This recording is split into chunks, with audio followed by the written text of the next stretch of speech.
Aniya na mga dagkong balita karong adlaw sa One Mindanao. Duha patay usa samdan sa pagpamusil sulod sa Ateneo de Zamboanga Junior High School campus sa Zamboanga City. Davao City LGU, mas pahugtan pa ang seguridad sa mga eskwelahan sa syudad human ang insidente sa Zamboanga City. Duha ka lalaking police trainee gipriso human giingong gilugos ang kauban ng babaeng police trainee sa Misamis Oriental. Samal Island LGU, gipalig-on ang transport system sa isla agig pagpangandam sa Samal Island Davao City Connector Bridge Project. Og mga inahan sa Davao City, dungan nga nagpa-breastfeed aron ikampanya ang breastfeeding sa babies.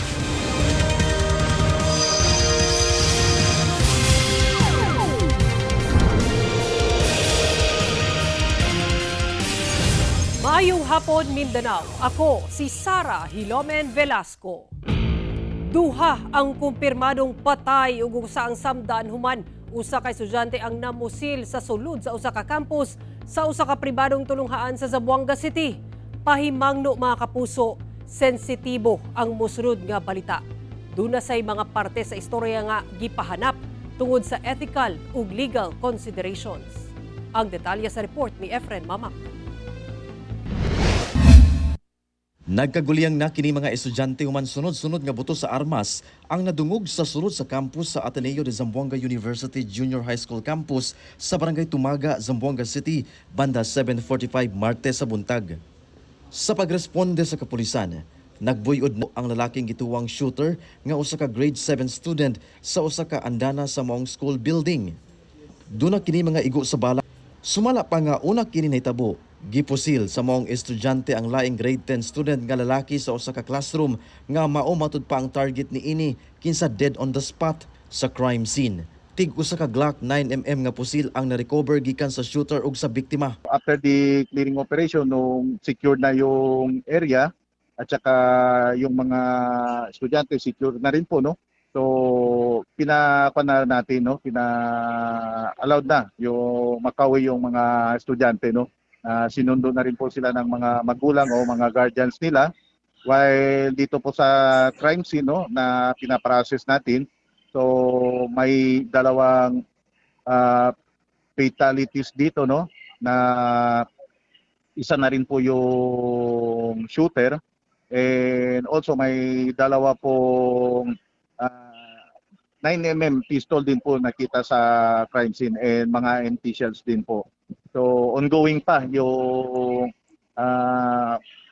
process po na crime scene processing ng SOCO po natin dito. Giimbestigahan pa sa PNP ang motibo sa krimen. Lakip na ang duha ka armas nga napalgan sa crime scene. Sumala sa Zamboanga City RRMO, duha ang patay samtang usa ang samdan sa hitabo. Doon sab sila giatiman nga 21 ka estudyante na kasinati og panic attack, anxiety o gamay mga sama duman sa insidente. Atol sa hitabo, gilayong gisuspende ang klase sa mga universidad. Gideklara sab sa universidad nga day of mourning ugma August 19 tungod sa insidente aron makapahasubo ang school community. Gipaniguro sab sa maong tunghaan ang kaluwasan sa mga estudyante, magtutudlo og mga personahe.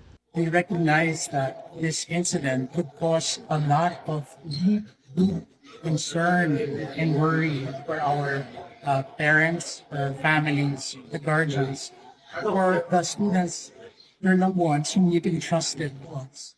And we're deeply saddened by this incident. Prior to this, our security team has been preparing even for simulation exercise, precisely because we understand the value of keeping everyone, our students and our personnel, safe. Samtang girilid na sa pwesto ni BOC Commissioner Ariel Nepomuceno ang amahan sa estudyante nga matud pa namusil. Sumala ni Nepomuceno, lakip siya sa Customs Police nga naka-assign sa Port of Zamboanga. Ginasulayan pa kining makuhaan og pahayag. Lakip na ang pamilya sa estudyanteng biktima. Ginaimbestigahan pa sa PNP ang mga video nga mikatag online kung asa gi-live sa social media ang aktual nga pagpamusil sa suspect ngadto sa biktima. Rest assured po, yung video na yan ay i-check po ng aming cybercrime unit para i-check po kung pwede siyang gamitin para sa investigation. Pipila ka adlaw una ang hitabo. Nakapaygayon og school safety simulation exercise ang Zamboanga City Police Office sa laing eskwelahan sa syudad. Kauban si Bong Vicencio, Efren Mamak, 1 Mindanao. Human ang pagpamusil sa usa ka tunghaan sa Zamboanga City. Gipahugtan sab sa Davao City LGU ang seguridad sa mga tunghaan sa syudad. Atong sayro ng detalye nini sa live report ni Jandy Esteban. Jandy. Sara, nagbando si Davao City Mayor Sebastian Baste Duterte nga magdugang og security personnel sulod og gawas sa mga tulungaan sa Dakbayan. Kinihuman ang shooting incident sulod sa Ateneo de Zamboanga University Junior High School. Atong sayron. Human ang insidente sa pagpamusil sulod sa Ateneo de Zamboanga University kaganihang buntag, diin duha ang namatay. Pinaagi sa usa ka pahayag, gimanduan ni Davao City Mayor Baste Duterte ang Public Safety and Security Office o PSSO nga magdugang og security personnel sa gawas ingon man sulod sa mga tulungaan sa syudad. Parayon matud pa ang pagpatuman sa mga security protocol sa mga educational institution sa pakigalayon sa Department of Education ug Commission on Higher Education aron magpabilin nga luwas ang mga tulungaan. Sa bahin sa Davao City Police Office, daan na matud pang gipakusgan ang police visibility sa mga tulungaan. Giinspeksyon ni Davao City Police Office, Police Colonel Peter Madria ang mga personahe sa Mobile Patrol Unit sa Kilometer 7, Bangkal, duol sa usa ka dakong universidad ug sa Police Station 15, Ecoland. Kansang area of responsibility, lakip ang mga dagkong eskwelahan. Gipahimangnuan matud pa ang mga personahe kalabot sa paspas nga pagresponde ug ang dali nga pag-activate og lockdown protocols ug ang pakigalayon sa security cluster aron masiguro ang kaluwasan sa tanan. Mas gipalig-on matud pa ang school security alang sa mas hugot ka protective protocols. So, ang conference with the school heads before, no, ako yun silang i-encourage na strengthen din ang security measures sa good sa eskwelahan, no, especially sa pagsulod sa mga bata na masubject na sa inspection, pati mga bisita, ang ilang mga bags, tanawon, o mag-invest sila sa ilang security, kung pwede ka nang na-walk through na pagkatudlan sa ilang sa gate, no, o limit nila ang entry o exit nila sa eskwelahan para dili mahitabo simbako ang mga inyan. Si Davao City 2nd District Representative Omar Duterte may parayag sa iyang kasubo sa panghitabo sumala niya kapakyasan kini sa sistema sa seguridad. Pangutana sa kongresista, giunsa pag-angkon sa usa ka estudyante sa mga armas ug giunsa kini pagdala sulod sa campus bisan pa sa mga gate sa seguridad ug mga personahe niini. Nanawagan siya sa administrasyon, lokal nga mga lider, mga ahensya sa Balao, Department of Education, Department of Interior and Local Government ug sa presidente nga susihon kini og maayo. Kinahanglan matud pa og aksyon gikan sa ehekutibo ug konkretong mga pulisiya aron ayuhon ang safety mechanism sa tanang eskwelahan. Hugot usab nga gikondena sa Ateneo de Davao University pinaagi sa ilang presidente nga si Father Karel San Juan ang maong pagpamusil. Matud pa, walay lugar ang armas o bayolenteng binuhatan sulod sa mga eskwelahan. Kinahanglan matud pa isalikway ang pagnormalize sa mga armas o kagubot sa kinabuhi sa mga batanon. Nanawagan usab si Father Karel og konkretong aksyon aron maprotektahan ang mga tungaan isip luwas nga dapit alang sa mga estudyante. Sara, nagpagula usab no og kining advisory ang Ateneo de Davao University. Naka-heightened alert sila og mas gipakusgan ang ilahang inspection sa ilang tulo ka campus no sa Ateneo de Davao University. Naglakip kana sa bag ug metal detector check, mas gipahugtan usab nila ang ilahang security police visibility sa ilang security personnel sa ilahang tulungahan ug mas gipahugtan nga koordinasyon sa Davao City Police Office. Gi-expect matud pa ang taas nga linya pasulod sa ilahang mga tulunghaan ug ilahang giauhag or ang pagsabot sa publiko ingon man ang pasensya ug kooperasyon alang sa kaluwasan sa tanan. Sara. Okay, daghang salamat, Jandy Esteban. Gikabalakan sa Regional Prosecution Office 11 ang online nihilistic grooming sa mga bata pinaagi sa mobile games nga nagapromotar og kagubot. Kung unsa kini, atong sayron sa report ni Jandy Esteban. Gikabalakan ni Attorney Janet Grace Dalisay Fabrero, ang Regional Prosecutor sa Davao Region, ang epekto sa mobile games nga nagapromotar og kasamok o nihilism. Sagad biktima, mga bata.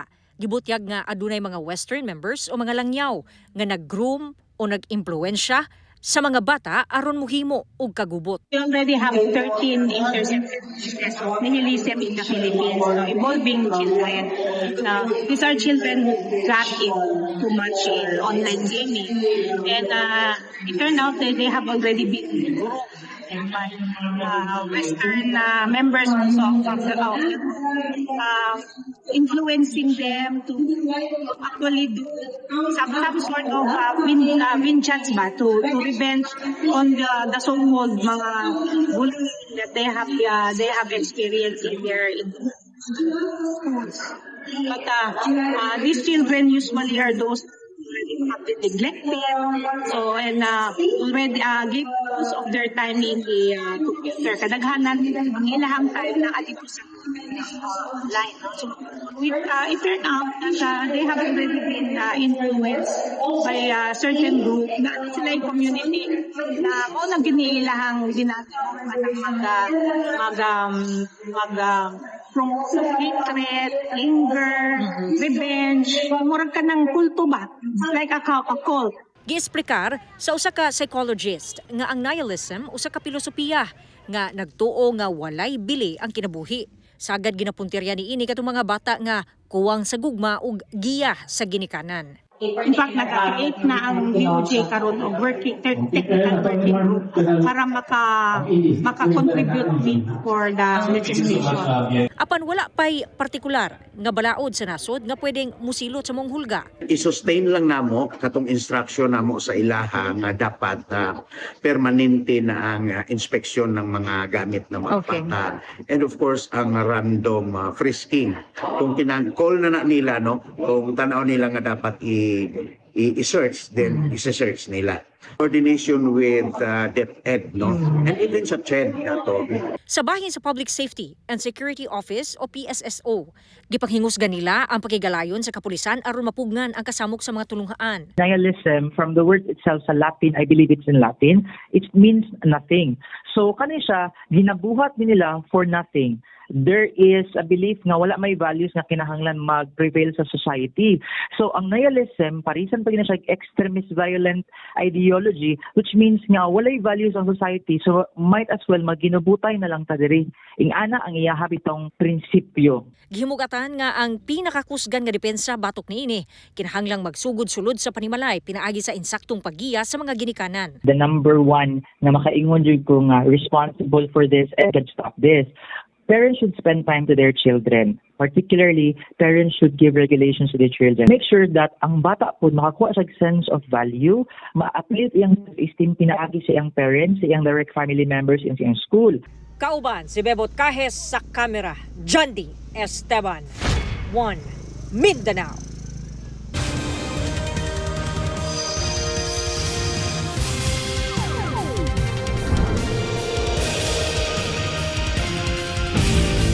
Tabi lang mga kapuso, sanglit sensitibo ang musunod nga balita.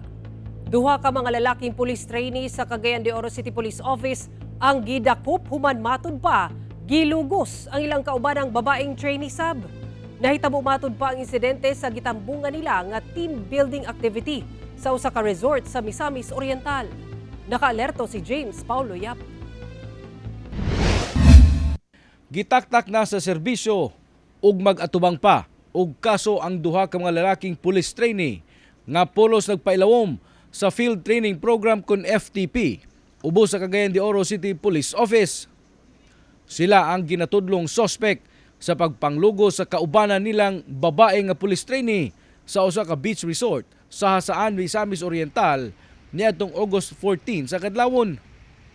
Sumala sa Police Regional Office 10, nahitabo ang insidente atol sa usa ka team building activity nga gipahigayon sa trainees kauban ng ilang field training officer. Not part of their program of instruction, dili kani pud part no sa training design no as FTP sa ilaha. Dili kini pud sanction sa ato ang training unit. So pasabot ila-ila kini nga activity nga ilang himo nga miresulta no sa maong nga insidente. Human nagpasaka og reklamo ang biktima, daling gidakop sa Hasaan Municipal Police ang duha ka mga suspect. Adlong Lunes, gipailawom na sila sa inquest proceedings o ginahulat na lang matud pa ang ilang commitment order gikan sa korte. Ginasulayan pa sa GMA Regional TV1 Mindanao nga makuha ang pahayag sa duha ka mga suspect. They are placed under arrest under the doktrino sa hot pursuit operation. And kagahapong adlaw atong naipasaka, na-forward ang kaso nga violation sa RA 8353 or anti-rape law. Lakip sab sa ginaimbestigahan karon ang ilang field training officer kinsa usa ka senior PNCO ug kauban ang trainees. Atong makita nga aduna gayoy mga lapses or adunay mga violations sa mga protocols nato and guidelines. They will be charged administratively and they will be placed under restrictive custody. Kauban si Makoy Sempron, James Paulo Yap, 1 Mindanao. Gipaalerto sa Police Regional Office 11 ang tanang personahe niini nga nakatakdang i-deploy sa umaabot nga BARM parliamentary election sunod bulan. Kininunot sa hulga sa spillover human sa sulay nga pagpang-ambush kang BARM Interim Chief Minister Abdul Rauf Makakuwa sa Dato Odin Sinsuat, Maguindanao del Norte ni adtong Agosto 15. Sumala ni Police Brigadier General Leon Victor Rosete, ang Regional Director sa PRO 11 sa pagkiginabi sa GMA Super Radio Davao, nga kinahanglang mamahimong alerto ang tanang probinsya sa riyon, hinungdan nga gitahasan niya ang mga provincial director nga hugot nga i-monitor ang seguridad. Dugang ni Rosete nga kinahanglang himuong sumbanan sa tanang personahe ang mga kaagi sa mga milabayng eleksyon aron masiguro ang luwas ug malampusong aktibidad. Gitakda ang BARM election sa Setyembre 14 karong tuiga. Una nang gibutiag sa PRO 11 nga dunay gatusan ka personahe niini ang i-deploy sa BARM aron mutabang sa seguridad atol sa eleksyon. Mubalor sa kapin 28 million pesos nga kantidad sa heavy equipment nga ginagamit matud pa sa iligal nga pagmina ang nasakmit atol sa operasyon sa mga otoridad sa Cagayan de Oro City. Mga operator ug ban pang nagtrabaho sa mga lugar, paspas nga nakaikyas pag-abot sa otoridad. Ani report ni Cyril Chavez. Upat ka mga unit sa Baco ang nakumpiska sa kapulisan uban ang Mines and Geosciences Bureau Region 10 atol sa gilusad nga operasyon batok illegal mining sa sitio Sendong, Barangay Tumpagon, Cagayan de Oro City, alas 2 Lunes sa kadlawon. Sumala sa kapulisan, mobalor og kapin 28 million pesos ang mong heavy equipment.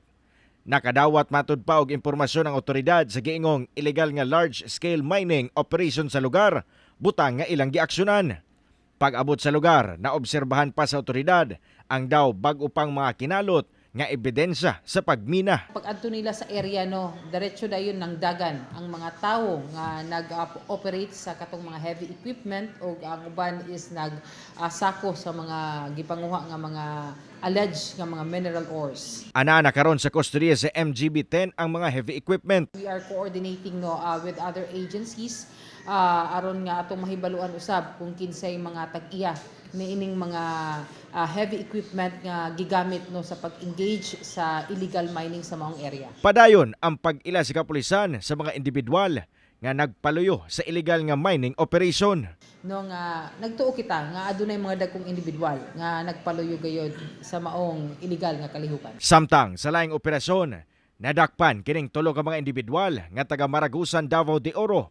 Human nga misulay og palusot og ana sa kapin 135,000 pesos nga kantidad sa gituang mineral ores sa Barangay Amoros, El Salvador City, Misamis Oriental. Atol sa checkpoint, namatikdan sa kapulisan ang mga sakong anaa sulod sa van nga gisakyan sa mga sospek. Nasayran nga mineral ores ang sulod sa mga sako nga walay igong dokumento. Gikumpiska among van ug anana sa kustodiya sa kapulisan ang mga dinakpan nga mag-atubang og kasong paglapas sa Philippine Mining Act of 1995. Kauban si Makoy Sempron, Cyril Chavez, 1 Mindanao. Samtang nagpadayon ang konstruksyon sa Samal Island Davao Connector Project, gipaligon sa lokal nga panggamanan sa Island Garden City of Samal ang ilang mga polisiya sa transportasyon aron maandam ang syudad sa mga kausaban nga dala sa maong proyekto. Ang detalye sa report ni Argil Relator. Nagtagbo ang mga opisyal sa LGU Samal Island Technical Working Group, representante sa DPWH ug China Road and Bridge Corporation aron hisgutan ang pag-andam ug pagpaligon sa local transport code. Lakip niini ang pagsiguro nga ang sistema sa transportasyon ug mga ruta sa Samal Island na hisubay sa gipaabot ng mga kausaban nga dala sa nakatakdang pagtapos sa Samal Island Davao Connector Bridge Project. Kini nga inisyatibo kabahin sa mga pagpangandam sa lokal nga gobyerno aron masiguro nga ang transport network, mga ruta ug mga lakang sa pagdumala sa trapiko sa Samal Island mahimong andam sa higayon nga magsugod na ang operasyon sa maong tulay. Sumala sa acting project manager sa SIDC project, nakabot na ang 62.22% completion rate sa proyekto niadtong bulan sa Hulyo. Gilauman gihapon nga makumpleto ang proyekto una matapos ang kasamtangang administrasyon. Ang LGU Samal Island nagparayon sa pakig-alayon sa mga hingtungdang ahensya sa nasod ug mga stakeholders sa proyekto aron paligunon ang mga polisiya ug sistema sa transportasyon sa maong syudad isip pagpangandam sa dugang connectivity ug mobility nga hatod sa SIDC project. Ako si Argil Relator. 1 Mindanao. Gipaatubang sa impeachment trial ni Vice President Sara Duterte kagahapon ang unang hostile witness sa prosekusyon. Siya si Gina Acosta, ang kanhi Special Disbursing Officer sa Office of the Vice President sa mga panahong ginakwestiyon ang paggamit sa OVP ug confidential funds niini. Dunay sagol Bisaya ang tubag ni Acosta maong gihubad pa kini sa Ingles o Pilipino. Gipunto kini ni Senator Judge Erwin Tulfo ug gitawag nga pagpangilad. Sumala niya, makatubag man daw og Ingles ug Filipino si Acosta dihang miatubang siya sa pagdungog sa Kamara niadtong 2024. Sa pagpadayon sa impeachment trial, gipangutana si Acosta kalabot sa pag-withdraw niya og 125 million pesos in cash niadtong December 2022. Gihatag daw niya ang kwarta kang Colonel Raymond Lachica, ang kanhi head sa Vice President Security and Protection Group. Sumala ni Acosta, gihatag niya ang maong pondo kang Lachica sa sugo daw ni Vice President Duterte. Base sa Joint Circular sa Commission on Audit, Special Disbursing Officer ang kinahanglang manguna sa pag-release sa confidential funds. Gipunto sab sa prosecution team nga nahitabo sab kini sa confi funds sa OVP niadtong 2023. Gikumpirma sab ni Acosta nga wala ang pangalan ni Lachica sa liquidation documents nga gisumite sa OVP sa COA. Luyo sa nahimong papel niya sa paggamit sa confidential funds. Subling nagduso og reklamong perjury si Vice President Sara Duterte batok kang Ramil Madriaga ang nagpailang kanhi aid ug bagman daw sa bise. Giduso sa bise ang reklamo sa Taguig Prosecutor's Office kung asa sab niya giduso ang unang perjury complaint ni adtong Marso. Nag-ugat ang ikaduhang reklamo sa supplemental affidavit ni Madriaga nga gipresenta sa clarificatory hearing sa House Committee on Justice ni adtong Abril. Gidetalye ni Madriaga nga nag-deliver siya og mga bag sa kwarta sa pipila ka personalidad nga gisugo daw sa bise. Hugot kining gihimakak sa kampo ni VP Duterte ug buot matud pa nilang patubagon si Madriaga tungod sa sumala nila malisyoso ug wala matud pay basihang impeachment batok sa bise. Sumala sa tigpamaba sa defense team sa bise sa impeachment trial nga si Attorney Michael Powa, dili maapektuhan sa perjury complaint ang pagtaral. Sa 61 anyos nga lalaking security guard sa usa ka eskwelahan sa Hingoog City, samdan human gipusil samtang naka-duty.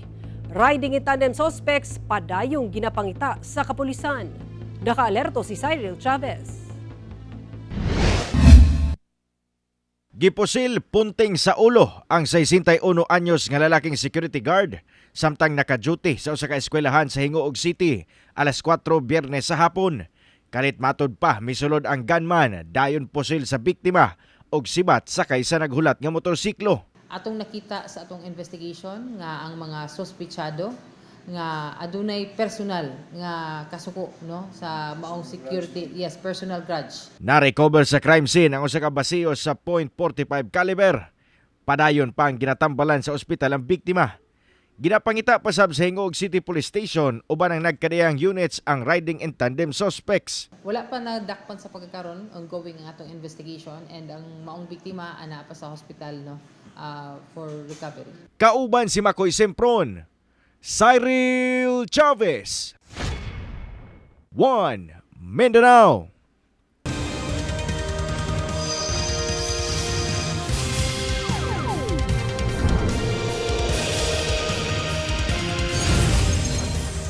Nagkatapok ang mga inahan sa Barangay Catalunan Grande sa Davao City aron ipasigarbo ang breastfeeding sa ilang babies. Kiniagig pagpalapad sa kampanya karong Breastfeeding Awareness Month. Ane report. Congrats, Momshies! Dungan nga nagpa-breastfeed ang mga inahan sa ilang babies sa gipahigayon nga sa Bayang Hakab 2026 sa Barangay Catalunan Grande sa Davao City. Usa niini si Mommy Manilin nga dala ang iyang 2-month-old nga baby. Alang niya, gawas sa makatipid sa pagpalit og gatas, ang ayan gayud magpa-breastfeed aron masiguro nga himsog si baby. Healthy ang bata. Tapos makatipid pud ka. Nya kuan kanang lindot ang kuan pag dako sa bata. Mas close pud ang bata sa ima pag nagpatutoy. Doon na say gihanyag nga free check-up alang sa babies. Ubay-ubay sab sa mga inahan ang nagdonar og breast milk. Ipailawom kini sa proseso aron masiguro nga luwas kini. Daghan sila natabangan na premature og mga sick na mga bata, no? So ang kani sila kadaghanan sa mga bata matabangan pero around 60% pay kaya na matabangan sa atong community, 60 to 70%. Dugang sa doktor, ang breast milk makatabang nga malayo sa mga sakit ang babies sama sa pneumonia o kalibanga. Banding sab kini sa mag-inahan.